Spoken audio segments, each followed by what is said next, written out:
जय हिंद फ्रेंड्स। स्वागत है आप सभी का अपने YouTube channel EWS official institute में। सबसे पहले बताइए मेरे दोस्त, आप लोग कैसे हैं? आशा करते हैं आप सभी अच्छे होंगे, स्वस्थ होंगे और बहुत ही जबरदस्त होंगे। आज का ये जो लेक्चर है वो बहुत ही इंपॉर्टेंट है और बहुत अच्छे तरीके से आप देखेंगे और समझेंगे, बिल्कुल आसान भाषा में। सुपर बेसिक बैच 1.0 का ये क्लास 7 है। इसका ये मतलब हुआ कि आपके अपने YouTube channel EWS official institute पे क्लास 6 तक मैंने लेक्चर अपलोड कर दिया है। अगर आपने नहीं देखा है तो प्लीज आपसे रिक्वेस्ट है कि उस क्लास को देखें और अपने नॉलेज को इंप्रूव करें, अपने नॉलेज को बूस्ट करें। बहुत ही बेसिक लेवल से मैंने वहां पे पढ़ाने का प्रयास किया है। आपको पता होगा ये सुपर बेसिक बैच इस सीरीज का नाम ही है। मैं बिल्कुल बेसिक लेवल से पढ़ा रहा हूं इस सीरीज में, तो आप सभी लोग बिल्कुल जीरो लेवल से समझेंगे। यानी जो बच्चे ने कभी इंग्लिश पढ़ा नहीं है, जिसको इंग्लिश बहुत ही कॉम्प्लिकेटेड लगता है, इंग्लिश समझ नहीं पाता है लैंग्वेज, उसको बहुत आसानी से आसान भाषा में हिंदी से अंग्रेजी पढ़ाने का मैं प्रयास किया हूं। तो प्लीज आप सभी लोग अपने छोटे भाई, दोस्त या अगर आपके कोई रिलेटिव्स हैं जो इंग्लिश पढ़ना चाहते हैं और अगर वो पढ़ नहीं पा रहे हैं, उनको डिफिकल्ट हो रहा है, उनको कॉम्प्लिकेटेड लगता है ये लैंग्वेज, तो उनको मैं बहुत आसानी से मैं समझाने का पढ़ाने का प्रयास किया हूं। आपके ये जो सीरीज है सुपर बेसिक बैच 1.0 में मैं क्लास 6 तक अपलोड कर दिया हूं। प्लीज आप सभी लोग EWS ऑफिशियल इंस्टीट्यूट पे जा करके, यूट्यूब चैनल है उस पर सर्च करेंगे और वहां पे आप सभी लोग बेसिक से आप देखेंगे, बिल्कुल आसान भाषा में मैंने वहां पे समझाया है। ये क्लास 7 है। ये क्लास कौन सा है? 7 है। आपको पता है ये जो सुपर बेसिक बैच 1.0 है, ये 3 सेगमेंट्स को फॉलो करके चल रही है। यानी ये जो 3 सेगमेंट्स के ऊपर मैं बात करता हूं, एक होता है बेसिक, और फिर उसके बाद में राइटिंग स्किल कैसे इंप्रूव करना है, फिर स्पीकिंग किस तरह से करना है, इन सभी चीजों के ऊपर, इन तीनों सेगमेंट्स के ऊपर मैं प्रत्येक लेक्चर में बात करता हूं। इससे पहले क्लास 6 में मैं आप लोगों के साथ में डिस्कस किया था वर्ब के बारे में कि वर्ब क्या होता है, वर्ब को कैसे पहचाना जाता है और कैसे हम लोग वर्ब का यूज करके हर चीज समझ सकते हैं। तो वर्ब के बारे में मैंने आप लोगों के साथ में डिस्कस किया था। मैं आप लोगों के साथ में मेरे भाई ये डिस्कस कर रहा था कि जो इंग्लिश, पूरी इंग्लिश की दुनिया है वो 3 चीजों पे बेस्ड है। आपको पता होगा भाई 3 चीजें, इंग्लिश में 3 चीजें बहुत ही इंपॉर्टेंट होता है। एक होता है सब्जेक्ट, और एक होता है वर्ब, और दूसरा होता है आपका अदर वर्ड, OW। मैंने प्रीवियस लेक्चर में सब्जेक्ट के बारे में भी बात किया, वर्ब के बारे में भी बात किया। आज का जो ये क्लास 7 है, इस लेक्चर में, इस क्लास में मैं आप लोगों के साथ में डिस्कस करूंगा अदर वर्ड के ऊपर। अदर वर्ड क्या होता है, इसको किस तरह से हम लोग पहचाने, कैसे समझे, इन सभी चीजों के ऊपर मैं अदर वर्ड के बारे में क्लास 7 में बात करूंगा। फिर उसके बाद में किस तरह से अपने राइटिंग को इंप्रूव करना है, किस तरह से हमें इंग्लिश बोलना स्टार्ट करना है, यानी छोटे छोटे बेसिक स्ट्रक्चर्स को मैं आप लोगों के साथ में डिस्कस करता हूं। तो उस स्ट्रक्चर्स का आप लोग अपने स्पीकिंग में जरूर यूज किया करें, ताकि देखिए ये लैंग्वेज है मेरे भाई, एक चीज मेरी बात को ध्यान से देखिएगा, ये लैंग्वेज है और लैंग्वेज बोलने से आता है। जितना ज्यादा आप बोलेंगे तभी आपको लैंग्वेज आ पाएगा, तभी भाषा सीख पाओगे। समझ में आया बात? तो बोलना, किस तरह से बोलना है, हर चीज मैं आप लोगों को प्रोवाइड करता रहता हूं। छोटे छोटे स्ट्रक्चर्स मैं आप लोगों को प्रोवाइड करता रहता हूं।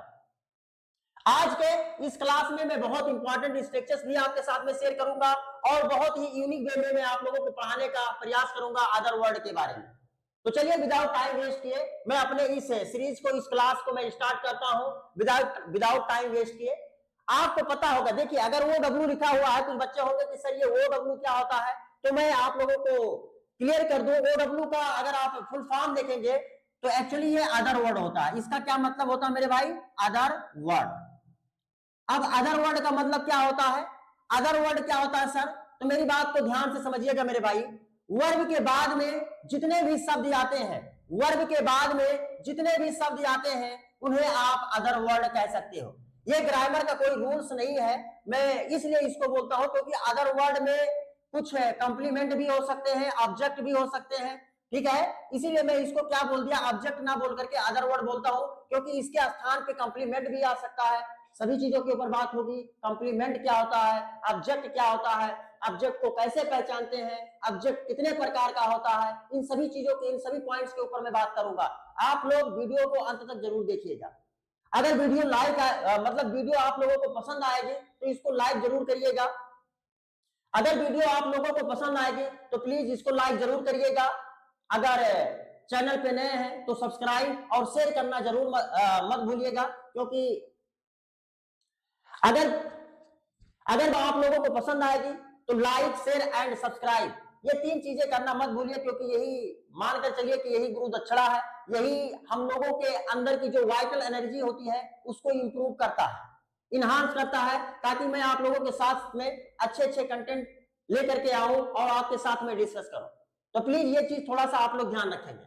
अब अदर वर्ड क्या होता है, तो वर्ब के बाद में जितने भी वर्ड्स आते हैं उनको आप क्या कह सकते हो, अदर वर्ड कह सकते हो। यानी पहला पॉइंट क्या होता है, आप लिख सकते हो वर्ब के बाद में, वर्ब के बाद में जो शब्द आते हैं, जो शब्द आते हैं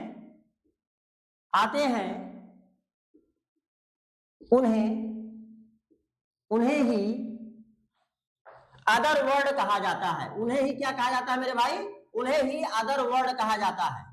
अदर वर्ड कहा जाता है, अदर वर्ड कहा जाता है, अदर वर्ड कहा जाता है। मेरी बात को ध्यान से समझिएगा मेरे दोस्त। वर्ब के बाद में देखिए ये वर्ब है, और वर्ब के बाद में कोई भी वर्ड आए, कोई भी शब्द आए तो उसे ही क्या बोलोगे आप, उसे ही बोलोगे अदर वर्ड। सर थोड़ा सा एग्जांपल समझा दीजिए, एग्जांपल के थ्रू। तो चलिए एग्जांपल के थ्रू भाई मैं समझाने का प्रयास करता हूं। बहुत ही इंपॉर्टेंट है और बहुत ही आसान है, बिल्कुल समझ जाओगे आप। जैसे मैंने बोला मेरे दोस्त, मैंने बोला मोहन ईट्स आ मैंगो, मोहन ईट्स आ मैंगो। अब भाई इसमें वर्ब क्या है, तो जो एक्शन हो रहा है, जो कार्य हो रहा है, उसे क्या बोलते हैं मेरे भाई, उसे बोलते हैं वर्ब। तो वर्ब ये है, इसके बाद में ये शब्द आ रहे हैं, ये शब्द आ रहे हैं, इन्हीं को आप अदर वर्ड बोलोगे। अब मैंने बोला फॉर एग्जाम्पल, दूसरा मैंने बोला, जैसे मैंने बोला आई हैव अ पेन, मेरे पास एक कलम है। अब हैव क्या है यहाँ पे मेरे भाई, वर्ब है। इसके बाद में ये जो आते हैं इन्हीं को आप क्या बोलते हो, इन्हीं को अदर वर्ड बोलते हो। तीसरा मैं एग्जांपल आपको बोल दूं, he is a teacher, he is a teacher, जो भी आपके मन में आए मेरे भाई, टीचर। इज के बाद में देखिए ये वर्ड आते हैं, तो यही को आप क्या बोलते हो मेरे भाई, अदर वर्ड बोलते हो। जैसे मैं बोलूं राम, ध्यान दीजिएगा, Ram goes to Mumbai, Ram goes to Mumbai. अब देखिए ये गोज है, गोज क्या है मेरे भाई, ये वर्ब है, ये क्या है, वर्ब है। इनके बाद में जो भी वर्ड्स आते हैं इन्हीं को क्या बोला जाता है, अदर वर्ड बोला जाता है। ये बात आप लोगों को समझ में आया या नहीं समझ में आया, बताओ मेरे दोस्त, ये चीज समझ में आया या नहीं समझ में आया। अदर वर्ड जो होता है वो 2 प्रकार का होता है। अदर वर्ड 2 प्रकार का होता है, यानी आप यूं कह सकते हैं, अदर वर्ड ऑब्जेक्ट भी हो सकता है और कॉम्प्लीमेंट भी हो सकता है। तो सबसे पहले मैं आप लोगों के साथ में डिस्कस करूंगा ऑब्जेक्ट क्या होता है, उसके बाद में मैं आप लोगों के साथ में डिस्कस करूंगा कॉम्प्लीमेंट क्या होता है। किसको आप कॉम्प्लीमेंट कह सकते हो, किसको आप ऑब्जेक्ट कह सकते हो, भाई दोनों हो सकता है वर्ब के बाद में। इसीलिए ऑब्जेक्ट ना बोल करके, कॉम्प्लीमेंट ना बोल करके, इनको एक कॉमन वर्ड मैंने यूज किया, अदर वर्ड। यानी कॉम्प्लीमेंट भी हो सकता है और ऑब्जेक्ट भी हो सकता है। बात समझ में आई। अदर वर्ड कोई ग्रामेटिकल रूल्स नहीं है, ग्रामेटिकल वर्ड नहीं है कि ग्रामर के नियम के अनुसार आपको अदर वर्ड यूज करना पड़ेगा। ये मैं आप लोगों को क्लियर करने के लिए अदर वर्ड यहाँ पे यूज किया हूं। अदर वर्ड के स्थान पे, इस जगह पे मेरे भाई, इस जगह पे ऑब्जेक्ट भी हो सकता है और कॉम्प्लीमेंट भी हो सकता है। क्या हो सकता है, ऑब्जेक्ट भी हो सकता है और कॉम्प्लीमेंट भी हो सकता है। अब मैं आप लोगों के साथ में डिस्कस करने वाला हूं कि ऑब्जेक्ट क्या होता है, उसके बाद में फिर मैं आपसे डिस्कस करूंगा कि कॉम्प्लीमेंट क्या होता है। आप सभी लोग एक बार के लिए इसका स्क्रीनशॉट ले लीजिए। चलिए भाई हम लोग बात करते हैं अदर वर्ड के ऊपर। अदर वर्ड मेरे दोस्त ऑब्जेक्ट भी हो सकता है और कॉम्प्लीमेंट भी हो सकता है। ऑब्जेक्ट को हिंदी में बोला जाता है कर्म और कॉम्प्लीमेंट को हिंदी में बोलते हैं पूरक। ठीक है। अब ऑब्जेक्ट कहते किसे हैं, ऑब्जेक्ट कहते किसे हैं, किसे आप ऑब्जेक्ट कह सकते हो, किसे आप कॉम्प्लीमेंट कह सकते हो। चलिए अब इसके ऊपर बात करते हैं। देखिएगा मेरे भाई, बड़े ध्यान से समझिएगा, बहुत ही इंपॉर्टेंट है और बहुत ही आसान भाषा में आप लोगों को समझाने का प्रयास कर रहा हूं, बहुत ही आसान भाषा में, बिल्कुल जीरो लेवल से मैं आप लोगों को समझाऊंगा मेरे भाई, बहुत ध्यान से समझिएगा। ऑब्जेक्ट आप उसे कह सकते हो, ऑब्जेक्ट क्या होता है, ऑब्जेक्ट आप उसे कह सकते हो जिस पर सब्जेक्ट के द्वारा किया गया कार्य का प्रभाव पड़ता हो। जिस शब्द पर सब्जेक्ट के द्वारा किया गया कार्य जो है उसका अगर प्रभाव जिस पर पड़ता है उसे आप क्या कहते हो, उसे ऑब्जेक्ट कहते हो। अब मेरी बात को ध्यान से समझिएगा, सब्जेक्ट के द्वारा किए गए कार्य को, सब्जेक्ट के द्वारा किए गए कार्य का प्रभाव सब्जेक्ट पर स्वयं पड़ता है, और उसके अलावा जिस शब्द पर सब्जेक्ट के द्वारा किए गए कार्य का प्रभाव पड़ता है उसे क्या कहा जाता है, उसे ही मेरे भाई क्या कहा जाता है, ऑब्जेक्ट कहा जाता है। मैं आशा करता हूं आप लोग समझ पाए होंगे। तो सबसे पहले यही पॉइंट आपको लिखना है कि सब्जेक्ट के द्वारा, सब्जेक्ट, ध्यान दीजिएगा, आप याद रखना ये पॉइंट है, ये बहुत बड़ा कंसेप्ट है, बहुत ध्यान से समझिएगा मेरे भाई। सब्जेक्ट के द्वारा किए गए कार्य, अब कार्य क्या होगा भाई, एक्शन, एक्शन क्या होता है, वर्ब होता है, आपको पता है। जो सब्जेक्ट के द्वारा किया गया वर्ब है यानी कार्य है, क्रिया है, वर्ब का प्रभाव स्वयं सब्जेक्ट पर पड़ता है, सब्जेक्ट पर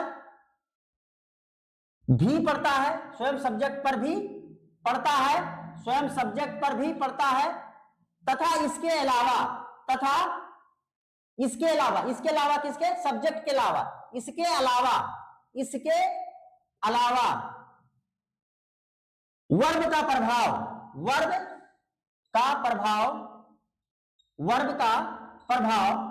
जिस शब्द पर पड़ता है, जिस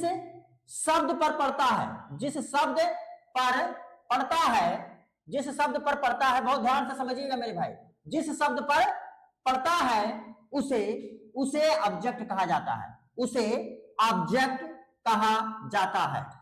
ऑब्जेक्ट कहा जाता है। उसे क्या बोलोगे आप, उसे आप ऑब्जेक्ट बोलोगे। बहुत ध्यान से समझिएगा मेरे भाई, बहुत ही इंपॉर्टेंट है और बहुत ही आसान भाषा में आप लोगों को समझाने का प्रयास कर रहा हूं। देखिएगा मैंने क्या बोला, सब्जेक्ट के द्वारा किए गए कार्य यानी वर्ब का प्रभाव स्वयं सब्जेक्ट पर भी पड़ता है, तथा इसके अलावा यानी सब्जेक्ट को छोड़ करके इसके अलावा वर्ब का प्रभाव जिस शब्द पर पड़ता है उसे आप क्या बोलते हो, ऑब्जेक्ट बोलते हो। उसे क्या बोलते हो मेरे दोस्त, ऑब्जेक्ट बोला जाता है, वही आपका क्या होता है, ऑब्जेक्ट होता है। सर जी अब इसको एग्जांपल के थ्रू आप समझा दीजिए। तो चलिए मैं आप लोगों को दिखा रहा हूं, देखिएगा। जैसे मैंने बोला, अब आपको मैं बहुत सरल भाषा में समझाने का प्रयास कर रहा हूं मेरे दोस्त, बहुत आसान भाषा में समझाने का प्रयास कर रहा हूं। जैसे मैंने कहा, मैंने बोला Lata eats a mango, Lata eats a mango. बहुत ध्यान से समझिएगा। अब लता क्या है, लता क्या है मेरे दोस्त, लता है आपका सब्जेक्ट, ईट्स क्या है, ईट्स है मेरे भाई वर्ब, ईट्स क्या है मेरे दोस्त, वर्ब, और आ मैंगो क्या है आपका। अब आपको पता करना है कि आ मैंगो क्या है, अभी मैं आपको क्लियर करूंगा। अब देखिए लता भाई क्या काम करेगी, लता आम को खाएगी, लता क्या करेगी, आम को खाएगी। तो जब वो आम को खाएगी तो जो भाई उसके अंदर जाएगा तो आम का जो प्रभाव है यानी उसकी भूख जो है वो कम होगी, भूख जो है क्या होगी, कम होगी। तो खाने का जो एक्शन है, जो आप वो लता जो भोजन कर रही है यानी आम खा रही है, उसका जो एक्शन है, एक्शन का प्रभाव लता पे स्वयं पड़ता है यानी उसकी भूख कम हो रही है। और दूसरा किसके ऊपर पड़ रहा है, जब वो आम को खाएगी तो मेरे भाई मेरे दोस्त ये जो आम है ये धीरे धीरे समाप्त होगा, खत्म हो जाएगा। क्या हो जाएगा, ये धीरे धीरे समाप्त हो जाएगा। तो इसका मतलब यानी खाने का एक्शन का प्रभाव इसके ऊपर भी पड़ रहा है और इसके ऊपर भी पड़ रहा है। तो सब्जेक्ट को छोड़ करके जिसके ऊपर उसका प्रभाव पड़ेगा उसे क्या कहा जाएगा, ऑब्जेक्ट कहा जाएगा। बताओ मेरे भाई ये चीज समझ में आया, नहीं समझ में आया? नहीं सर नहीं समझ पाए। अब फोटो के द्वारा समझते हैं। मान लीजिए ये क्या है, ये है मैं भाई क्या है, ये है लता, ये क्या है, एक लता है। बहुत समझिएगा बहुत अच्छे तरीके से, ये लता है, ये क्या है, लता है। अब इसको थोड़ा सा आप लोग समझिएगा, ये थोड़ा सा मैं अच्छे से बनाने का प्रयास कर रहा हूं। बड़ी सुंदर है, देख लीजिए, ये लता है और मैंने क्या बोला भाई, लता क्या करती है, आम खाती है। यहाँ पे मैं मैंगो बना देता हूं, आप देखिएगा ये क्या है मेरे दोस्त, ये है मैंगो। ये क्या है मेरे भाई, ये है मैंगो। अब ये देखो लता का कितना सुंदर सा मुंह है, कितना सुंदर सा मुंह है। अब लता इस मुख से इस आम को क्या कर रही है, खा रही है। तो धीरे धीरे जब लता इसको खाएगी तो धीरे धीरे ये मैंगो मेरे भाई क्या होगा, समाप्त हो जाएगा कि नहीं समाप्त हो जाएगा, बताओ ये खत्म होगा कि नहीं खत्म होगा, बिल्कुल खत्म हो जाएगा मेरे भाई, बिल्कुल ये समाप्त हो जाएगा। यानी लता के द्वारा खाने का जो ये एक्शन है उसका प्रभाव आम पे पड़ेगा, इस आम पे मैंगो पे पड़ेगा। तो जब मैंगो पे पड़ेगा मेरे भाई, और इस जब मैंगो पे पड़ेगा तो इसका क्या मतलब है, ये ऑब्जेक्ट है, इसका क्या मतलब है, ये ऑब्जेक्ट है। और उस क्रिया का प्रभाव स्वयं लता के ऊपर भी पड़ेगा, लता के ऊपर भी पड़ेगा। यानी लता का भूख कम होगा, जो वो खा रही थी उसका प्रभाव यानी एक्शन का प्रभाव जो है वो लता के ऊपर भी पड़ता है, उसकी भूख कम हो जाएगी। इसका मतलब क्या हुआ कि भाई लता सब्जेक्ट है, यानी सब्जेक्ट के ऊपर, यानी एक्शन का प्रभाव सब्जेक्ट के ऊपर भी पड़ता है, और सब्जेक्ट को छोड़कर दूसरे किसी शब्द के ऊपर यदि सब्जेक्ट के द्वारा किए गए एक्शन का प्रभाव पड़ रहा है तो उसे आप क्या बोलते हो, ऑब्जेक्ट बोलते हो। उसे क्या बोलते हो मेरे भाई, ऑब्जेक्ट बोलते हो। तो ये चीज आपको समझ में आया कि नहीं। तो यहाँ पे आप मैंगो जो है, या मैंगो क्या है मेरे भाई, ऑब्जेक्ट है। आप मैंगो क्या है, ऑब्जेक्ट है। बताओ ये चीज आपको समझ में आया कि नहीं समझ में आया। सर जी अभी भी नहीं समझ पाए, पहचाने कैसे ऑब्जेक्ट कौन सा है, कैसे पहचाने सर। अरे आपको नहीं पहचान पा रहे हो, मैं बताऊंगा मेरे दोस्त, मैं बताऊंगा, परेशान मत होइए। अब देखो, अब आपको एक चीज आपको ध्यान में रखना है, बहुत सुंदर चीज। क्या ध्यान रखना है सर, आप अगर ऑब्जेक्ट प्राप्त करना चाहते हैं, आप अगर ऑब्जेक्ट प्राप्त करना चाहते हैं या रिकॉग्नाइज करना चाहते हैं, पहचानना चाहते हैं, तो आपके पास में दो शब्द हैं, उनका प्रयोग करके वर्ब में उनका प्रयोग करके प्रश्न करो। वर्ब में उनका प्रयोग करके क्या करो, प्रश्न करो। वो कौन कौन से शब्द हैं सर, तो मैं बता रहा हूं कौन कौन से शब्द हैं। दो शब्द हैं। अगर आप ऑब्जेक्ट को पहचानना चाहते हो या प्राप्त करना चाहते हो तो वर्ब में व्हाट लगा करके प्रश्न करो। व्हाट माने क्या, होम लगा करके प्रश्न करो। होम मीन्स क्या होता है, किसको, होम मीन्स क्या होता है, किसको, और व्हाट मीन्स क्या। ठीक है, आप लगा करके प्रश्न करोगे तब जाकर के आपको क्या प्राप्त हो जाएगा, उसका जो आंसर होगा, जो आंसर होगा मेरे बाबू, आंसर जो होगा मेरे भाई, आंसर जो होगा वो ऑब्जेक्ट होगा। वो आंसर क्या होगा, ऑब्जेक्ट होगा। जैसे मैं कहूं लता ईट्स अ मैंगो, लता आम खाती है। अब मैं इसके वर्ब में प्रश्न कर रहा हूं, वर्ब में क्या लगा करके प्रश्न कर रहा हूं, लता क्या खाती है, आंसर क्या आ जाएगा, आम खाती है। आम खाती है, लता क्या खाती है, आम। ऑटोमेटिकली उसका आंसर और आम खा रही है, तो आम क्या हो गया आपका भाई, ऑब्जेक्ट हो गया। मैं कहूं, अगर मैं आपसे बोल रहा हूं you you you loves, you loves नहीं लव होगा, यू लव मी, आप मुझे प्रेम करते हो, आप मुझे प्रेम करते हो, आप मुझे प्रेम करते हो। अब मैं होम का यहां पे प्रयोग करके बता रहा हूं, देखिएगा, मैं कह रहा हूं आप किसको प्रेम करते हो, मुझे करते हो, आंसर आ रहा मुझे करते हो। तो यहाँ पे ये जो मुझे है मेरे भाई, मी जो है ये आपका क्या हो गया, ऑब्जेक्ट हो गया। बताओ मेरे बाबू क्या ये चीज समझ पाए या नहीं समझ पाए, बताओ मेरे जो, मुस्कुराओ मत, ये बहुत आसान है, बहुत इजी है। अब इससे आसान वे में आपको कौन पढ़ा सकता है। देखो कितना सिंपल से मैंने बताया, कितना अच्छे से मैं आप लोगों को समझाने का प्रयास किया। इसको इसी तरह से आप लोगों को समझना है। ऑब्जेक्ट भी मेरे भाई दो प्रकार का होता है। ये जो ऑब्जेक्ट है ये भी दो प्रकार का होता है। अभी मैं बात करूंगा, अभी मैं अगले स्लाइड में बात कर रहा हूं डायरेक्ट और इनडायरेक्ट। डायरेक्ट ऑब्जेक्ट और डायरेक्ट एंड इनडायरेक्ट ऑब्जेक्ट, दो प्रकार के ऑब्जेक्ट होते हैं। इनडायरेक्ट ऑब्जेक्ट अभी मैं बात कर रहा हूं, परेशान होने की जरूरत नहीं है। तो ये चीजें आप लोगों को समझ में आया, मैं आशा करता हूं ये चीजें समझ में आ गया होगा। अब कॉम्प्लीमेंट क्या होता है, तो पहले नंबर ऑब्जेक्ट के बारे में अच्छे से समझ लेते हैं, फिर उसके बाद में कॉम्प्लीमेंट के बारे में समझेंगे। ठीक है, तो इसका मेरे भाई आप एक बार के लिए स्क्रीनशॉट ले लीजिए। चलिए मेरे दोस्त, हम लोग बात करते हैं ऑब्जेक्ट के ऊपर। ऑब्जेक्ट मेरे भाई दो प्रकार का हो सकता है। ऑब्जेक्ट जो है वो दो प्रकार का हो सकता है। ये ऑब्जेक्ट या तो मेरे भाई डायरेक्ट हो सकता है, ये डायरेक्ट ऑब्जेक्ट। ऑब्जेक्ट दो प्रकार का होता है, डायरेक्ट ऑब्जेक्ट और दूसरा क्या होता है, इनडायरेक्ट ऑब्जेक्ट। इनडायरेक्ट ऑब्जेक्ट, बात तो समझिएगा, इनडायरेक्ट ऑब्जेक्ट, ठीक है। डायरेक्ट ऑब्जेक्ट को क्या बोलेंगे, तो डायरेक्ट ऑब्जेक्ट को बोल सकते हैं प्रत्यक्ष कर्म, प्रत्यक्ष कर्म, प्रत्यक्ष कर्म, प्रत्यक्ष कर्म। समझ में आ रहा बात। इनडायरेक्ट ऑब्जेक्ट का मतलब अप्रत्यक्ष कर्म। अब इसका क्या मतलब हुआ सर, प्रत्यक्ष और अप्रत्यक्ष कर्म क्या पहचाने, कैसे समझे, सब चीज समझ में आएगा मेरे भाई। आप केवल देखते रहो, हर चीज में आप लोगों को आसान से आसान भाषा में समझा दूंगा। अब मेरी बात को समझिएगा, डायरेक्ट ऑब्जेक्ट किसे कहेंगे, प्रत्यक्ष यानी डायरेक्ट ऑब्जेक्ट, यानी आप यूं कह सकते हैं जिस पर प्रभाव डायरेक्टली पड़े, यानी प्रभाव जिस पर प्रत्यक्ष रूप में पड़े, यानी प्रभाव जो है, प्रभाव सब्जेक्ट के द्वारा किए गए कार्य का प्रभाव, प्रभाव अगर प्रत्यक्ष रूप में पड़ रहा है तो उसे डायरेक्ट ऑब्जेक्ट कहते हैं। यानी प्रभाव, प्रभाव जिस पर पड़े, यानी प्रभाव पड़े तो वो दिखे, प्रभाव दिखे, प्रभाव दिखे। सब्जेक्ट के द्वारा किए गए जो एक्शन है, अगर उसका प्रभाव दिख रहा है, जिस पर दिखेगा तो उसे आप कहोगे डायरेक्ट ऑब्जेक्ट। और जिस पर प्रभाव ना दिखे, प्रभाव ना दिखे, प्रभाव ना दिखे, प्रभाव ना दिखे, सब्जेक्ट के द्वारा किए गए कार्य का प्रभाव अगर नहीं दिखता है लेकिन प्रभाव पड़ता है, प्रभाव ना दिखे, तो उसे ही क्या कहा जाता है, इनडायरेक्ट ऑब्जेक्ट कहा जाता है।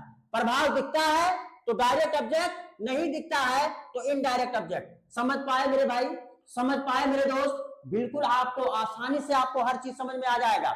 हर पॉइंट में आप लोगों को समझाने का प्रयास कर रहा हूं। सर जी एग्जांपल इसका दीजिए, तो एग्जांपल अगर मैं दूं तो एग्जांपल देखिएगा। जैसे मैंने बोला अगर प्रभाव दिख रहा है तो उसे क्या कहेंगे भाई, डायरेक्ट ऑब्जेक्ट। जैसे मैंने कहा, मैंने बोला रीता, रीता, जैसे मैंने बोला Rita,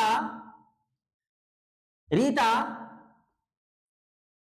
Yeats a mango, Rita Yeats a mango. अब रीता है, रीता आम खाती है, तो जब आम खाएगी तो उसका प्रभाव प्रत्यक्ष है, आम के ऊपर प्रत्यक्ष रूप से प्रभाव पड़ेगा। आम के ऊपर क्या होगा, प्रत्यक्ष रूप से प्रभाव पड़ेगा, यानी उसके एक्शन का इफेक्ट डायरेक्टली दिखेगा। क्या होगा, प्रभाव दिखेगा, यानी आम समाप्त हो जाएगा। आम क्या हो जाएगा, समाप्त हो जाएगा। तो इसे, इस आम को क्या बोलेंगे, इस ऑब्जेक्ट को क्या बोलेंगे, डायरेक्ट ऑब्जेक्ट। ये क्या हो जाएगा, डायरेक्ट ऑब्जेक्ट हो जाएगा। बताओ ये चीजें आपके समझ में आया नहीं समझ में आया, ये क्या हो गया, डायरेक्ट ऑब्जेक्ट हो गया। जिस पर प्रभाव यानी सब्जेक्ट द्वारा किए गए एक्शन जो है, यदि उसका प्रभाव डायरेक्टली ऑब्जेक्ट मतलब डायरेक्टली पड़ता है और वो ऑब्जेक्ट उस माने उस सब्जेक्ट के द्वारा किए गए एक्शंस का जो वर्ब है, एक्शंस का जो इफेक्ट है, प्रभाव दिखता है जिस पर पड़ रहा है, तब उस ऑब्जेक्ट, उसे क्या कहेंगे, डायरेक्ट ऑब्जेक्ट कहेंगे। सब्जेक्ट के द्वारा किए गए कार्य का अगर प्रभाव दिख रहा है, जिस पर पड़ रहा है, उसे आप क्या कहोगे, डायरेक्ट ऑब्जेक्ट कहोगे। और जिसके ऊपर प्रभाव, जो प्रभाव नहीं दिखता है, प्रभाव पड़े लेकिन वो दिखे नहीं, जैसे मैं बोलूं लता, लता goes to Delhi, Lata goes to Delhi, Delhi. तो आपको पता चल रहा है क्या, दिल्ली पे किसी प्रकार का कोई प्रभाव पड़ रहा है, दिल्ली पे इस एक्शंस का कोई प्रभाव पड़ रहा है, आप नहीं देख पा रहे हो, वो प्रभाव दिख नहीं रहा है। समझ में आ रहा बात। तो ये दिल्ली क्या हो जाएगा, यहाँ पे इनडायरेक्ट ऑब्जेक्ट हो जाएगा। क्या हो जाएगा मेरे भाई, इनडायरेक्ट ऑब्जेक्ट हो जाएगा। और इनडायरेक्ट ऑब्जेक्ट को ही क्या कहा जाता है, प्रायः कॉम्प्लीमेंट के रूप में देखा जाता है। हालांकि मैं अभी कॉम्प्लीमेंट के बारे में बता रहा हूं, यहाँ पे दिल्ली कॉम्प्लीमेंट भी है और इनडायरेक्ट ऑब्जेक्ट भी है। याद रखना, जो डायरेक्ट ऑब्जेक्ट होता है मेरे भाई, मेरी बात को बहुत ध्यान से समझिएगा मेरे दोस्त, जो डायरेक्ट ऑब्जेक्ट होता है मेरे भाई, वो प्रायः यानी 90% तक, 90% तक वो नॉन लिविंग होता है। वो कैसा होगा, नॉन लिविंग होगा। कैसा होगा, डायरेक्ट ऑब्जेक्ट जो है वो कैसा होता है, वो नॉन लिविंग होता है। मेरी बात को ध्यान से समझिएगा, जो डायरेक्ट ऑब्जेक्ट होगा वो कैसा होगा, नॉन लिविंग। यहाँ पे मैंगो देखिए, वो क्या है, नॉन लिविंग है। मेरी बात को समझिएगा मेरे भाई। इनडायरेक्ट ऑब्जेक्ट जो होता है, यहाँ पे तो कॉम्प्लीमेंट का, यहाँ पे मैं कॉम्प्लीमेंट का यूज करके आपको एग्जांपल समझा रहा हूं। दूसरा मैं एग्जांपल इस तरह से भी दे सकता हूं, जैसे मैंने बोला लता, लता बीट्स यू, लता तुम्हें पीटती है, तुम्हें पीटती है। तो आप मेरी बात को ध्यान से समझिएगा, यहाँ पे यू जो है मेरे दोस्त, यू जो है वो आपका इनडायरेक्ट ऑब्जेक्ट ही होगा। वो क्या होगा? इनडायरेक्ट ऑब्जेक्ट ही है। समझ में आ रहा बात? यानी कहने मतलब है इनडायरेक्ट ऑब्जेक्ट जो होता है वो प्रायः यानी 90% जो होता है वो क्या होता है? लिविंग होता है। लिविंग होता है। क्या होगा? लिविंग होगा। याद रखना, वो सजीव होगा, उसके अंदर जान होगा, और जो इनडायरेक्ट ऑब्जेक्ट होता है उसके अंदर जान नहीं होता है। जैसे मैं एग्जांपल के तौर पे कहूं, मैं बोलूं कि Lata gives me a glass of water. मैं बोलूं Lata gives me a glass of water, a glass of water, a glass of water. Lata मुझे एक गिलास पानी देती है। समझ में आ रहा बात? अब यहाँ पे देखिए भाई, वर्ब के बाद में जितने भी शब्द आते हैं वो क्या होते हैं? वो बेटा, वो मेरे दोस्त, मेरे भाई, वो ऑब्जेक्ट होते हैं, यानी अदर वर्ड होते हैं। यहाँ पे देखो मी क्या है? ये लिविंग है। क्या है? लिविंग है। लिविंग है। और ये ग्लास ऑफ वाटर क्या है? ये नॉन लिविंग है। नॉन लिविंग है। बात को समझिएगा, बात को समझिएगा, इधर उधर नहीं। ये नॉन लिविंग है। तो जो लिविंग है उसे बोलते हैं मेरे दोस्त, उसे बोलते हैं इनडायरेक्ट ऑब्जेक्ट। वो क्या होता है? इनडायरेक्ट ऑब्जेक्ट होता है। और जो नॉन लिविंग है वो क्या है मेरे भाई? वो डायरेक्ट ऑब्जेक्ट है। याद रखना, वो क्या होता है? डायरेक्ट ऑब्जेक्ट होता है। ये डायरेक्ट ऑब्जेक्ट है, सॉरी, हाँ बिल्कुल सही है। जो नॉन लिविंग है वो डायरेक्ट ऑब्जेक्ट होता है। इस चीज को बहुत ध्यान से समझने का प्रयास करिएगा। यहाँ पे जो मैंने दिल्ही यहाँ पे यूज किया मेरे दोस्त, जो दिल्ही यूज किया है, यहाँ पे मैं कंप्लीमेंट, ये कंप्लीमेंट की तरह भी आपको दिखाई दे रहा है। इस पे प्रभाव पड़ रहा है लेकिन दिखाई नहीं दे रहा है। लता उसे पीट रही लेकिन आप उसको दिखाई नहीं दे रहा है, उसका प्रभाव। समझ में आ रहा बात? पीटना प्रभाव वो नहीं दिखाई देगा। ये क्या है? इनडायरेक्ट है मेरे भाई। तो ये चीज आप लोग ध्यान दीजिएगा। सिंपल सी बात, जो नॉन लिविंग होता है उसे बोलते हैं, अगर दो ऑब्जेक्ट है, जो नॉन लिविंग रहेगा प्रायः उसे क्या कहेंगे? Direct object. जो लिविंग होगा मेरे दोस्त उसे कहेंगे इनडायरेक्ट ऑब्जेक्ट। ये बात आप लोगों को समझ में आया या नहीं समझ में आया? बताइए मेरे दोस्त, ये चीजें आप लोग समझ पाए या नहीं समझ पाए? यहाँ पे ये glass of water indirect object, sorry, ये ग्लास ऑफ वाटर जो है वो नॉन लिविंग है, तो ये डायरेक्ट ऑब्जेक्ट हो गया। और यहाँ पे मी जो है वो लिविंग है, वो क्या है? इनडायरेक्ट ऑब्जेक्ट है। ये चीज आप ध्यान रखेंगे, ये बहुत इंपॉर्टेंट है। इस चीज को आप समझ लीजिएगा। ये चीज आपको नोट डाउन करना है और इसको अच्छे से समझना है। समझ में आया बात? मैं आशा करता हूँ ये चीजें मेरे दोस्त, मेरे भाई, आप अच्छे से समझ पाए होंगे। इसका एक बार के लिए स्क्रीनशॉट ले लीजिए आप लोग।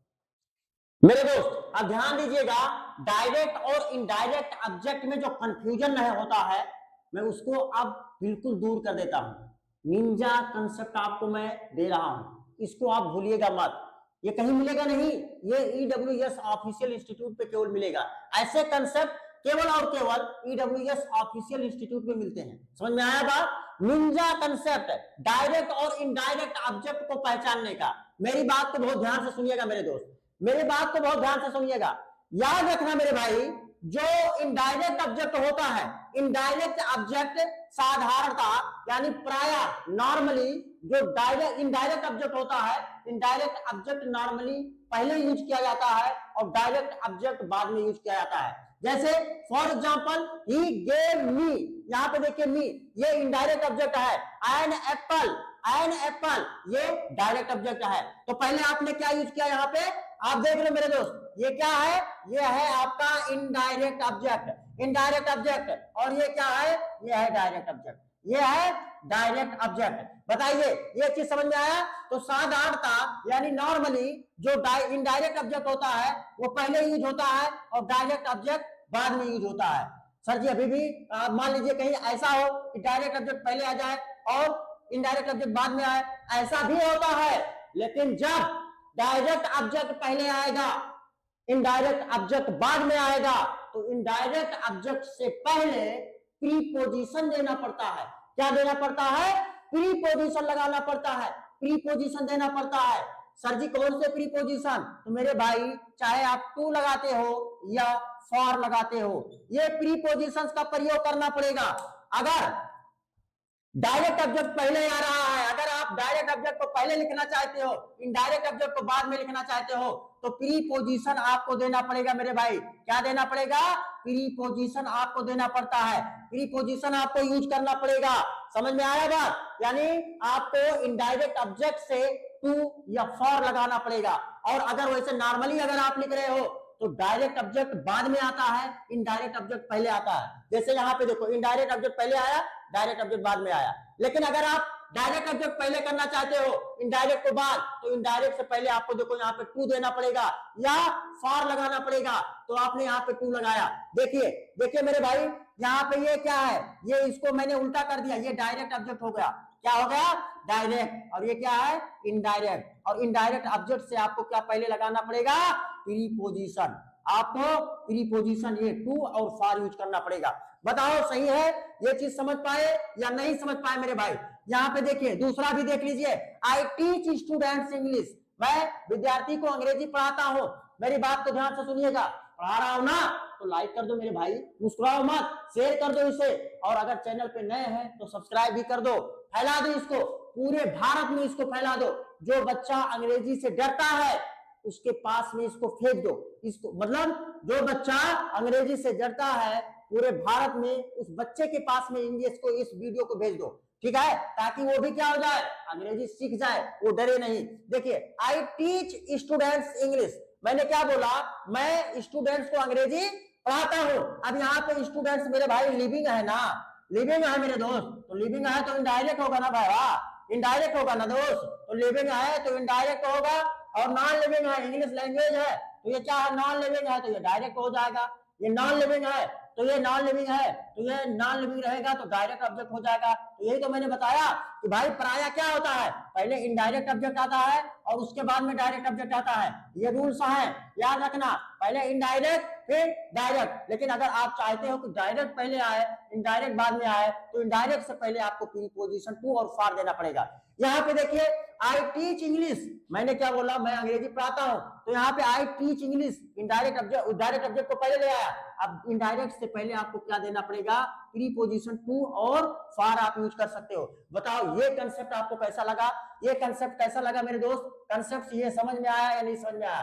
डायरेक्ट और इनडायरेक्ट में अब मैं उम्मीद करता हूं कि जीवन में आप नहीं भूलोगे।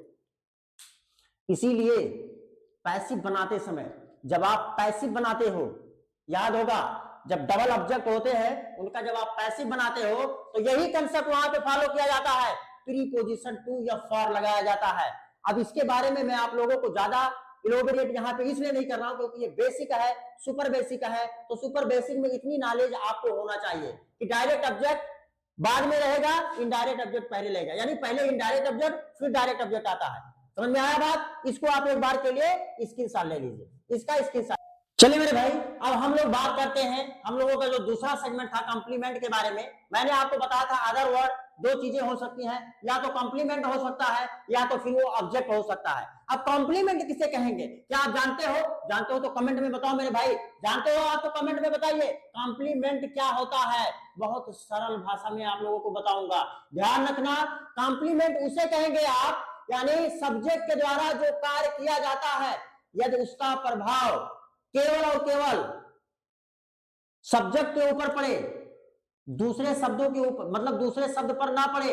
यानी कहने का मतलब है कि सब्जेक्ट के द्वारा किए गए कार्य का प्रभाव जिस पर नहीं पड़ता है, यानी वर्ब के बाद में जो वर्ड आते हैं उन पर नहीं पड़ता है, तो उन्हें क्या कहा जाता है?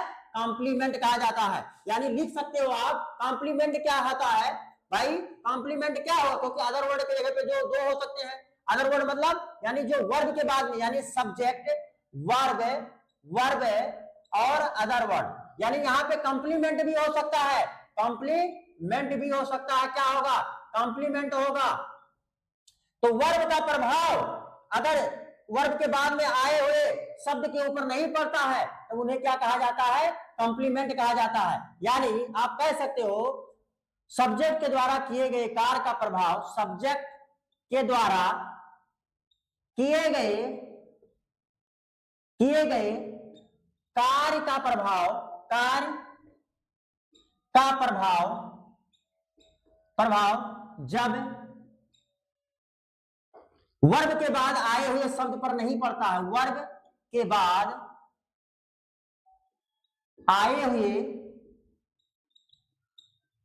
शब्द पर नहीं पड़ता है, शब्द पर नहीं पड़ता है, शब्द पर नहीं पड़ता है, नहीं पड़ता है, तो उसे कॉम्प्लीमेंट कहते हैं। तो उसे क्या कहते हैं मेरे भाई? कॉम्प्लीमेंट कहते हैं। अगर सब्जेक्ट के द्वारा किए गए कार्य का प्रभाव जब वर्ब के बाद आए हुए शब्द पर नहीं पड़े तो ये समझ जाना कि जो वर्ब के बाद में जो शब्द आया है वो क्या है? कॉम्प्लीमेंट है। सर जी एग्जाम्पल बताओ हमें, सर जी एग्जाम्पल बताओ। बिना एग्जाम्पल के हम लोग मानते नहीं है। बिल्कुल एग्जाम्पल लीजिए भाई। जैसे मैंने कहा लता मैंने बोला लता गोज टू मुंबई या दिल्ली, जो मैंने आपको बताया था। लता दिल्ली जाती है, तो अब बताओ जाने का कार्य हो रहा है, यानी लता कौन सा काम कर रही है? जाने का। और जब ये जाएगी दिल्ली या मुंबई तो क्या मुंबई पर किसी प्रकार का कोई प्रभाव पड़ेगा? क्या मुंबई दो भागों में बट जाएगा या मुंबई पलट जाएगा? ऐसा होगा क्या? ये बहुत शक्तिशाली है? ऐसा कुछ नहीं है। लता एक लड़की का नाम है। मुंबई जाने पर मुंबई पर किसी भी प्रकार का कोई प्रभाव नहीं पड़ेगा। तो यहाँ पे क्या हो गया मुंबई भाई? कॉम्प्लीमेंट हो गया। यहाँ पे क्या हो गया? कॉम्प्लीमेंट हो गया। बताइए ये चीज समझ में आया कि नहीं समझ में आया? जैसे मैंने बोला I sleep at the bed, I sleep at the bed, मैं बेड पर सोता हूं। अब मेरी बात को ध्यान से देखिएगा मेरे भाई। जब भाई आप बेड पर सोते हो तो बेड पर कोई प्रभाव पड़ रहा है? बेड पर कोई प्रभाव पड़ेगा कि जैसे आप सोते हो तो बेड उड़ने लगे या बेड रोने लगे कि नहीं भाई हमारे ऊपर मत बैठिए, ठीक है? ऐसा तो नहीं होगा। तो यहाँ पे ये क्या हो जाएगा भाई? एट द बेड क्या है आपका? यहाँ पे कॉम्प्लीमेंट है। यहाँ पे क्या है मेरे भाई? कॉम्प्लीमेंट है। समझ में आया बात? तो मैं उम्मीद करता हूं ये चीजें आप लोग समझ गए होंगे। कुछ ऐसे वर्ब हैं कि जिनके बाद में केवल और केवल कॉम्प्लीमेंट ही आते हैं। वो कौन कौन से सर? तो भाई मैं तो बताऊंगा, लेकिन क्या आप इसको लाइक करते हो? लाइक करोगे? क्या इसको आप शेयर करोगे? इसको आपको क्या काम करना है? पूरे भारत में फैलाना है। मेरे भाई देखो, आप देख रहे हो कितना इफर्ट लगता है, कितने अच्छे से एक एक पॉइंट को मैं आप लोगों के साथ में डिस्कस करता हूं। तो आप लोगों का कर्तव्य है मेरे दोस्त, इसको पूरे भारत में फैलाओ, इसको लाइक करो, शेयर करो, और अगर चैनल पे नए हैं तो प्लीज सब्सक्राइब करो। ये ग्रोइंग चैनल है, आप लोगों की सपोर्ट की जरूरत है। हमें आपकी जरूरत है और आपको हमारी जरूरत है। दोनों एक दूसरे के कंप्लीमेंट्री है, एक दूसरे के पूरक हैं। जब तक आप हमारा साथ नहीं देंगे तब तक मैं भी आपका साथ किस तरह से दे पाऊंगा? जितना हमारे पास में टेंडेंसी है वो मैं कर रहा हूं। आगे आपकी रिस्पॉन्सिबिलिटी बनती है मेरे दोस्त कि आप इसको ज्यादा से ज्यादा शेयर करें, ज्यादा से ज्यादा बच्चों तक पहुंचाएं। तो चलिए हम लोग बात करते हैं। ये चीज आप लोगों को क्लियर हुआ? ये चीज क्लियर हुआ। अब मैं कुछ ऐसे शब्द लिख रहा हूं जिनके बाद में, कुछ ऐसे वर्ब हैं जिनके बाद में केवल और केवल क्या आता है? कॉम्प्लीमेंट आता है। वो कौन कौन से वर्ब हैं सर? तो आप ध्यान रखना, इन वर्ब को रट लेना मेरे भाई। इन वर्ब को आपको क्या करना है? रट लेना है। इन वर्ब के बाद में जो मैं यहाँ पे वर्ब लिखने जा रहा हूं, इस वर्ब के बाद में केवल और केवल क्या आएगा? वो कंप्लीमेंट केवल आ सकता है, ऑब्जेक्ट इनके बाद में नहीं आता है। क्यों? क्योंकि मेरे भाई ये इंट्रांजिटिव वर्ब होते हैं, ये इंट्रांजिटिव वर्ब है। जैसे कौन कौन से सर? जैसे ध्यान दीजिएगा, जैसे मैंने गो बोल दिया, गो के बाद में केवल कंप्लीमेंट आएगा। कम बोल दिया, कम के बाद में केवल और केवल क्या आएगा? कंप्लीमेंट आएगा। वाक बोल दिया, वाक के बाद में केवल और केवल कंप्लीमेंट आएगा। आप ध्यान रखेंगे मेरे भाई। स्पिट मैंने बोल दिया, स्पिट माने थूकना, तो ये भी इसके बाद में क्या आएगा? कॉम्प्लीमेंट आएगा। स्नीज बोल दिया, क्या बोल दिया? स्नीज बोल दिया।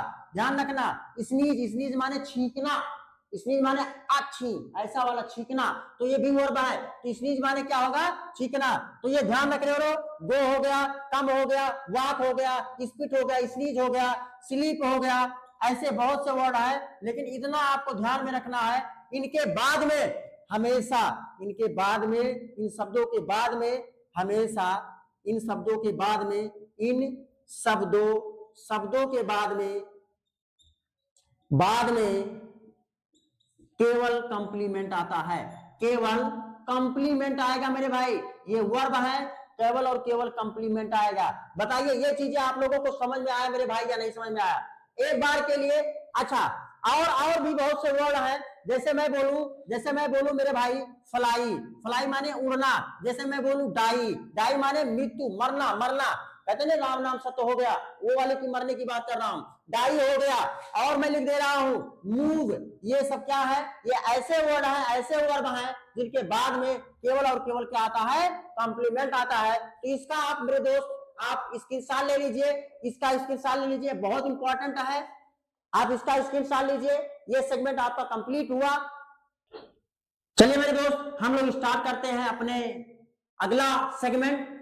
इस सेगमेंट में मैं आप लोगों के साथ में राइटिंग और स्पीकिंग दोनों अब साथ साथ में बात करूंगा, क्योंकि बहुत ही इजी ट्रिक में लेकर के आप लोगों के लिए आया हूं और बहुत अच्छे तरीके से आप इसको अपने नोटबुक में लिखेंगे और अपने राइटिंग स्किल और स्पीकिंग स्किल दोनों को आप एक साथ में इंप्रूव कर पाएंगे।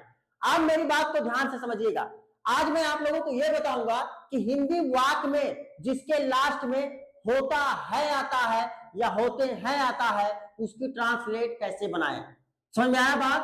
तो दुनिया का कोई भी हिंदी वाक्य हो, यदि उसके हिंदी वाक्य के लास्ट में होता है, होते हैं या होती है ऐसा शब्द आता है, तो उसका ट्रांसलेट इज, आर, एम के प्रयोग करके, एम का प्रयोग करके बनाया जाता है। जैसे मैं कहूं, आप ध्यान रखेंगे, आज मैं आप लोगों को जैसे मान लीजिए दुनिया का कोई भी शब्द हो, दुनिया का कोई भी वाक्य हो, दुनिया का कोई भी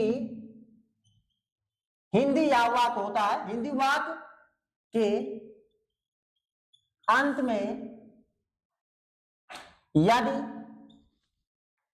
यदि होता है आता है, होता है आता है, तो उसका ट्रांसलेट, ध्यान रखना, तो उसका ट्रांसलेट, अनुवाद, ट्रांसलेट को हिंदी में बोलते हैं अनुवाद, ट्रांसलेट इज, आर, एम का प्रयोग करके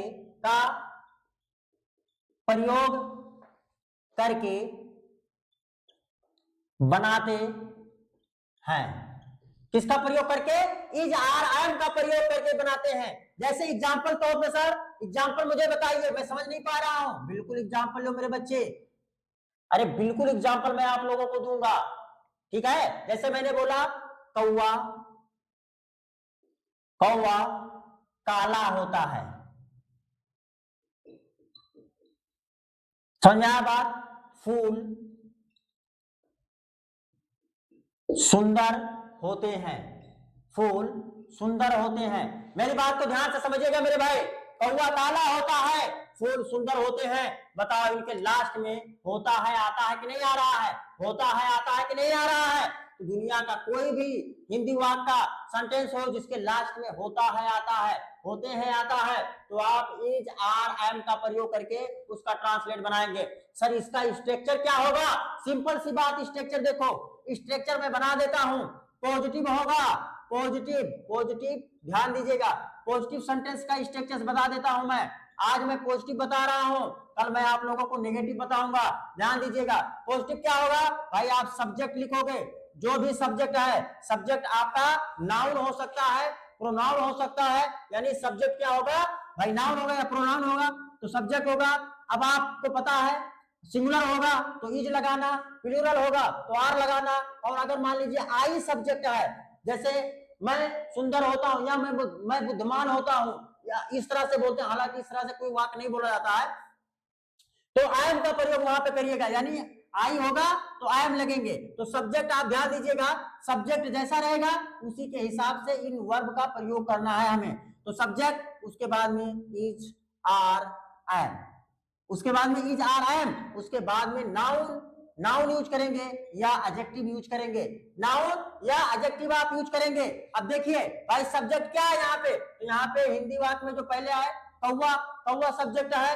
कौन है, कौन काला होता है? सब्जेक्ट को पहचानने का एक तरीका, आप हूं लगा करके, यानी कौन शब्द लगा करके वर्ब में प्रयोग करें।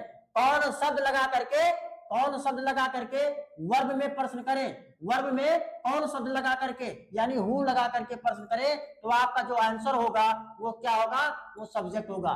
जो आंसर होगा मेरे भाई क्या होगा, सब्जेक्ट होगा।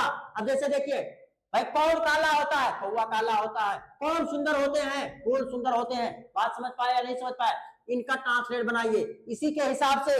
तो देखेंगे इनका हिसाब से आप ट्रांसलेट बनाएंगे तो क्या होगा भाई। अब आप देखिएगा लिखने का तरीका, आपके पास में दो तरीके हैं मेरे भाई, आप ध्यान दीजिएगा। आप जब भी ट्रांसलेट बनाएंगे तो दो ऐसे एरो खींचेंगे। क्या खींचेंगे, एरो खींचेंगे। आपको एक में हिंदी में लिखना है, आपको क्या करना है हिंदी में, जैसे कौवा का कौवा ही लिखना है, काला का यानी आपको सीधे सीधे हिंदी में लिखना है, हिंदी को आपको इंग्लिश में लिखना है। समझा बात। जैसे मैं यहाँ पे देख लो कौवा, कौवा आपको पता है औ का मात्रा रहेगा तो ये यू, और चाहे आप वी लगाओ या डब्ल्यू लगाओ, कौवा हो गया। काला तो के से काला भी, सी से काला भी होता है, कौवा काला होता है। अब आपको पता जैसे व्हाट्सएप पे लिखते हो उसी प्रकार से लिखना है इंग्लिश में, होता है, कौवा काला होता है। एक स्ट्रक्चर आपको हिंदी में इसी तरह से लिखना है, जितने भी सेंटेंसेज में बोलूंगा कौवा काला होता है यानी आपने लिखा। अब इसको आपको ये हिंदी स्ट्रक्चर से बेटा, ये हिंदी में आपको इस तरह से लिखना है। ये हिंदी को आपको जैसे व्हाट्सएप पे लिखते हो उसी प्रकार से आपको हिंदी में उसका स्पेलिंग लिखना है, ठीक है, जो यहाँ पे हिंदी में लिखा रहेगा। लेकिन अगर आप उसको इंग्लिश में फ्रेम करना चाहते हो, इंग्लिश में ट्रांसलेट करना चाहते हो, तो आपको इस स्ट्रक्चर्स का प्रयोग करना पड़ेगा। जैसे आपको तो क्या बोलोगे, द क्रो, ध्यान रखना द क्रो। अब भाई क्रो कौवा एक है तो इज लगाएंगे, the crow is black, the crow is black, crow is black, the crow is black, the crow is black, the crow is black. आपको पता है भाई हिंदी में क्या होता है संरचना। अगर हिंदी स्ट्रक्चर्स की बात करें, हिंदी स्ट्रक्चर्स की बात करें तो हिंदी में क्या होगा, पहले सब्जेक्ट होगा, फिर उसके बाद में ऑब्जेक्ट होगा यानी जो भी अदर वर्ड, उसके बाद में वर्ब होगा, लास्ट में वर्ब होता है। ध्यान रखना ये हिंदी स्ट्रक्चर्स की बात है। लेकिन अगर आप इंग्लिश की बात कर रहे हो, किसकी बात कर रहे हो, इंग्लिश की बात कर रहे हो मेरे भाई मेरे दोस्त, अगर आप इंग्लिश की बात कर रहे हो तो पहले सब्जेक्ट होगा, उसके बाद में इस वर्ब को ले आएंगे और अदर वर्ब को ऑब्जेक्ट को वर्ब के स्थान पे कर देंगे, यानी सब्जेक्ट वर्ब और ऑब्जेक्ट होता है। इस स्ट्रक्चर्स को मत भूलिएगा। Same conditions. अब देखिए भाई ये क्या है, सब्जेक्ट, ये क्या है ऑब्जेक्ट, ये क्या है भाई होता है, ये वर्ब है। समझ में आ रहा बात। तो यहाँ पे देखो पहले सब्जेक्ट आपने लिखा, फिर आपने अदर वर्ड लिखा और फिर होता है लिखा, तो ये क्या हो गया, हिंदी का स्ट्रक्चर हो गया। हिंदी में इसी तरह से लिखना है। लेकिन अगर आप इंग्लिश बनाते हो तो the crow is black, the crow is black, याद रखना ये चीजें। क्रो क्या है, सब्जेक्ट, इज क्या है वर्ब, देखो यहाँ पे वर्ब आ रहा है, ऑब्जेक्ट क्या है भाई, उसके बाद में आप क्या लगाओगे, वो ऑब्जेक्ट लगाओगे, तो ब्लैक यहाँ पे अदर वर्ड हो गया। ये बात समझ पाए या नहीं समझ पाए। अगर आपको फूल सुंदर होते हैं, दुई ठू ऐसे बनाओ बाबू, दुई तीर ऐसे खींचो, फूल FOOL फूल, या PHOOL फूल, दोनों वहां पे होंगे। फूल सुंदर होते हैं। अब SUNDER सुंदर, DAR भी होता है, DAR सुंदर, होते हैं, होते हैं, होते हैं। समझ आ रहा बात। आपको ऐसे लिखना है, होते हैं पहले हिंदी में, फिर आप इसका इंग्लिश बनाएंगे। फ्लावर्स, फ्लावर्स क्या होगा, flowers are beautiful, flowers are beautiful, flowers are beautiful. देखो फूल सुंदर होते हैं प्लूरल है तो फ्लावर्स आर, प्लूरल है तो आर लगेगा। समझ में आया बात। इस प्रकार से आपको क्या करना है, आपको फ्रेम करना है, आपको याद रखना है। अब मैं 2-4 ट्रांसलेट बोलता हूं, ये आपका टास्क है। आपको इंग्लिश में भी लिखना है और हिंदी में जैसे व्हाट्सएप पे लिखते हो उस तरह से लिखना है। जैसे मैंने बोला, अब मैं आपका ये होमवर्क है, इसको आपको, ये आपका टास्क है, इसको आपको अपने नोट्स में स्वयं खुद से बनाना है, हिंदी और इंग्लिश दोनों में लिखना है, और कमेंट बॉक्स में इसको लिख करके आपको कमेंट करना है। समझ में आया बात। जैसे मैं कहता हूं दही खट्टा होता है, दही खट्टा होता है, शहद मीठा होता है, मिठाई मीठा होता है। समझ में आ रहा बात, मिठाई मीठा होता है, भैंस काली होती है, दूध उजला होता है, सफेद होता है। ये क्या है आपके होमवर्क है, समझ में आ रहा बात, ये आपका टास्क है, ये चीजें क्लियर है मेरे भाई मेरे दोस्त। तो इतना आप लोगों को क्या करना है, आपको बनाना है खुद से, और इसको कमेंट बॉक्स में आप इसका ट्रांसलेट जरूर लिखेंगे, ठीक है। तो चलिए आज के क्लास को मैं यहीं पे एंड करना चाहूंगा। आप सभी का बहुत बहुत धन्यवाद, आपने अंत तक देखा उसके लिए बहुत से हृदय से धन्यवाद। Thank you so much everyone, God bless you, be happy and हम लोग फिर क्लास 8 में मिलेंगे। तब तक के लिए आप सभी का बहुत बहुत धन्यवाद। आप सभी से मैं विदा लेना चाहूंगा। आप सभी का बहुत बहुत धन्यवाद। Thank you so much. जय सिया राम।